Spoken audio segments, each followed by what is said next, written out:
warahmatullahi wabarakatuh. Anak-anakku sekalian, saat ini kita bertemu kembali dalam video pembelajaran untuk kompetensi dasar yang ke-6, yaitu bela negara dalam konteks Negara Kesatuan Republik Indonesia. Nah, sebelum kita belajar bersama mengenai bela negara ini, marilah kita tundukkan kepala sejenak untuk memohon kepada Allah Subhanahu wa Ta'ala. Semoga apa yang kita lakukan menjadi amal ibadah di hadapannya dan kita mendapatkan ilmu yang bermanfaat. Berdoa mulai. Selesai. Nah, anak-anakku sekalian, semoga kalian dalam keadaan sehat walafiat ya.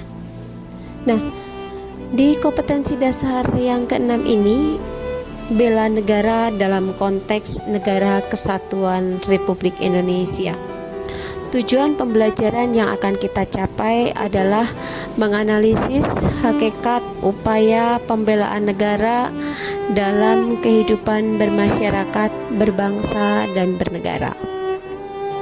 Yang kedua, menghargai perjuangan para pejuang bangsa dalam mempertahankan Negara Kesatuan Republik Indonesia dari berbagai ancaman merebut kembali kemerdekaan Indonesia. Yang ketiga, memahami ancaman terhadap keutuhan Negara Kesatuan Republik Indonesia. Yang keempat, mendukung upaya semangat dan komitmen persatuan dan kesatuan nasional dalam mengisi dan mempertahankan kemerdekaan Negara Kesatuan Republik Indonesia. Nah, yang pertama kita bahas adalah hakikat bela negara. Dibutuhkan upaya dalam bela negara dan kerelaan berkorban guna meniadakan ancaman yang membahayakan kemerdekaan dan kedaulatan negara serta nilai-nilai Pancasila dan Undang-Undang Dasar 1945. Secara sempit, dalam konteks Indonesia, bela negara dapat diartikan sebagai upaya setiap warga negara untuk mempertahankan Negara Kesatuan Republik Indonesia dari segala bentuk ancaman. Terdapat sejumlah peraturan yang berkaitan dengan bela negara. Antara lain di dalam Undang-Undang Dasar Negara Kesatuan Republik Indonesia tahun 1945 pasal 27 ayat 3, pasal 30 ayat 1 dan pasal 30 ayat 2. Yang berikutnya kita akan pelajari, yaitu perjuangan mempertahankan Negara Kesatuan Republik Indonesia. Nah, Ibu akan jelaskan sedikit tentang perjuangan fisik yang dilakukan dalam rangka mempertahankan Negara Kesatuan Republik Indonesia. Yang pertama adalah pertempuran 5 hari di Semarang, berlangsung pada tanggal 15 sampai 19 Oktober 1945. Peristiwa ini bermula ketika 400 tawanan Jepang di pabrik gula di Semarang memberontak ketika hendak dipindahkan. Yang kedua yaitu pertempuran Surabaya 10 November 1945. Dilatar belakangi kekecewaan rakyat Surabaya yang merasa dikhianati pihak sekutu yang tergabung dalam Allied Force Netherlands East India. Kemudian yang ketiga yaitu pertempuran Ambarawa. Pertempuran Ambarawa ini menjadi saksi kemampuan Tentara Keamanan Rakyat atau TKR yang dipimpin oleh Kolonel Sudirman memukul mundur pasukan sekutu yang dipimpin oleh Brigjen Betong. Yang keempat yaitu pertempuran Medan Area. Pertempuran Medan Area ini ditandai ketika Sekutu membebaskan pasukan Belanda yang menjadi tawanan perang. Mereka dipersenjatai kembali dan menjadi tentara di Medan. Sikap ini jelas dianggap melecehkan pernyataan kemerdekaan Indonesia dan memancing perlawanan hak muda. Yang berikutnya yaitu peristiwa Bandung Lautan Api. Peristiwa Bandung Lautan Api ini terjadi karena pasukan Sekutu yang menuntut pasukan Indonesia untuk menyerahkan senjata dan disusul ultimatum agar tentara Indonesia meninggalkan kota Bandung bagian utara. Namun rakyat Bandung tidak mengindahkan ultimatum itu.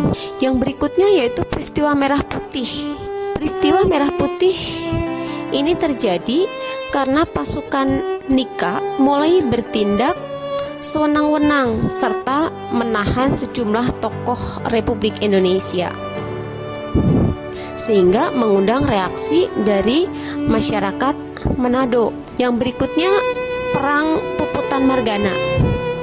Ini terjadi karena pasukan Belanda mendarat di Bali. Belanda ingin membentuk Indonesia Timur, namun hal ini ditolak oleh masyarakat Bali. Untuk mendorong dukungan dari dunia internasional atas kemerdekaan Indonesia, sekaligus menekan kedudukan Belanda, Indonesia melakukan perjuangan diplomasi. Sejumlah diplomasi dilakukan. Yang pertama yaitu perundingan Linggarjati yang dilaksanakan pada tanggal 10 November 1946. Hasil perundingan Linggarjati ini mengundang dukungan dan tantangan di dalam negeri Indonesia. Meskipun demikian, perundingan ini berhasil mengundang simpati internasional melalui KTN.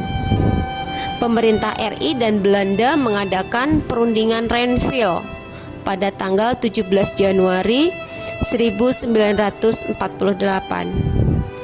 Perundingan dilakukan di atas geladak USS Renville, kapal perang Amerika Serikat yang sedang berlabuh di Jakarta.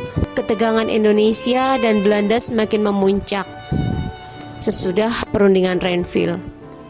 Kemudian diadakan perundingan Romroyen pada tanggal 14 April 1949 di Hotel Des Indes Jakarta.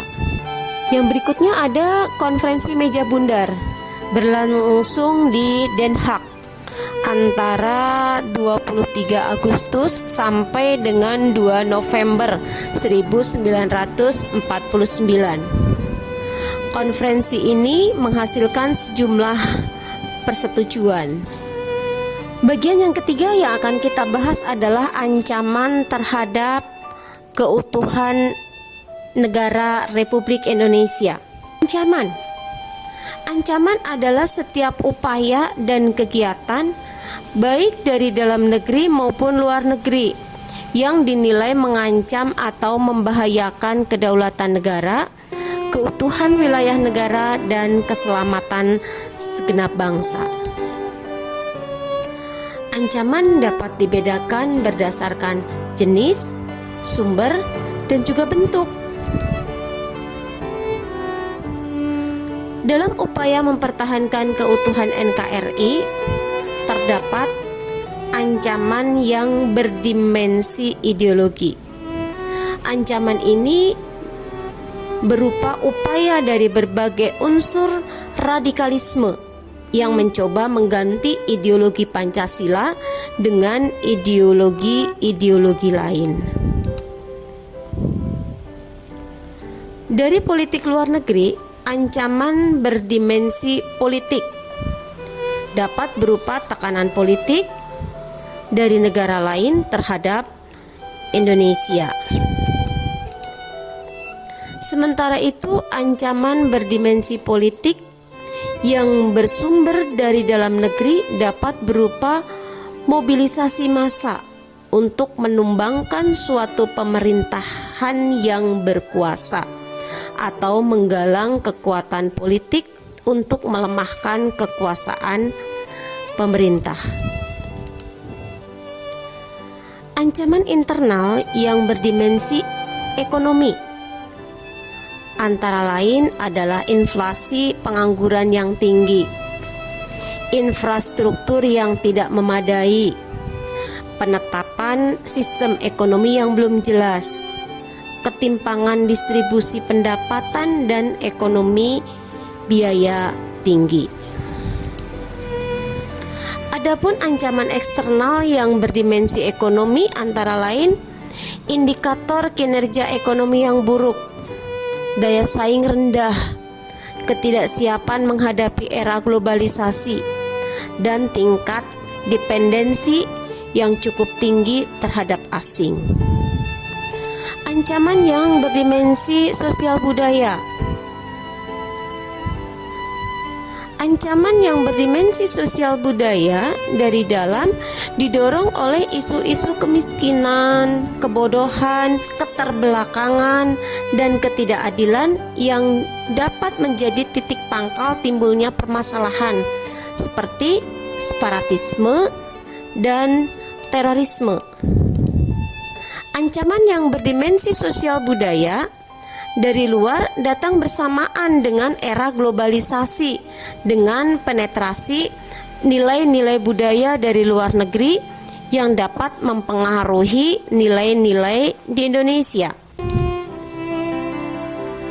Kemudian ancaman pertahanan keamanan antara lain dalam bentuk agresi, invasi, bombardemen, blokade wilayah, spionase, dan juga sabotase.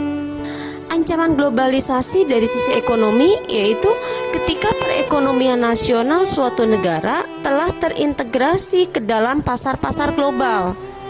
Perekonomian ini tidak lagi dapat terbebas dari pengaruh kekuatan-kekuatan ekonomi dan politik eksternal. Apabila kita melihat dari sisi sosial dan budaya, ancaman globalisasi antara lain terlihat dari perubahan kebiasaan, bahkan budaya suatu bangsa. Salah satu permasalahan bangsa saat ini adalah bergesernya nilai-nilai etika dalam kehidupan berbangsa dan bernegara. Yang terakhir yaitu semangat dan komitmen persatuan dan kesatuan nasional dalam mengisi dan mempertahankan NKRI. Untuk mengisi kemerdekaan, kalian sebagai generasi muda harus memiliki semangat nasionalisme dan patriotisme. Menurut Kamus Besar Bahasa Indonesia, nasionalisme adalah paham atau ajaran untuk mencintai bangsa dan negaranya sendiri. Sementara patriotisme berarti sifat kepahlawanan atau jiwa pahlawan, yaitu suatu sikap yang berani, pantang menyerah, dan rela berkorban demi bangsa dan negara. Nah, untuk menjaga persatuan dan kesatuan nasional guna mempertahankan negara kesatuan Republik Indonesia dan mengatasi berbagai ancaman yang dapat mengganggu dan membahayakan kelangsungan hidup masyarakat, untuk menjaga persatuan dan kesatuan nasional guna mempertahankan negara kesatuan Republik Indonesia dan mengatasi berbagai ancaman yang dapat mengganggu dan membahayakan kelangsungan hidup, masyarakat harus ikut berperan aktif dalam membangun integrasi nasional. Peran serta itu dapat dilakukan antara lain dengan cara pertama, menjaga wilayah dan kekayaan tanah air Indonesia. Yang kedua, menciptakan ketahanan nasional. Yang ketiga, menghormati perbedaan suku, budaya, agama, dan warna kulit. Yang keempat, mempertahankan kesamaan dan kebersamaan. Yang kelima, memiliki semangat persatuan yang berwawasan Nusantara. Dan yang keenam, mentaati peraturan agar kehidupan berbangsa dan bernegara berjalan dengan tertib dan aman. Nah, anak-anakku sekalian, itulah materi kita terakhir di kelas 9 semester 2. Terima kasih atas perhatiannya. Wassalamualaikum warahmatullahi wabarakatuh.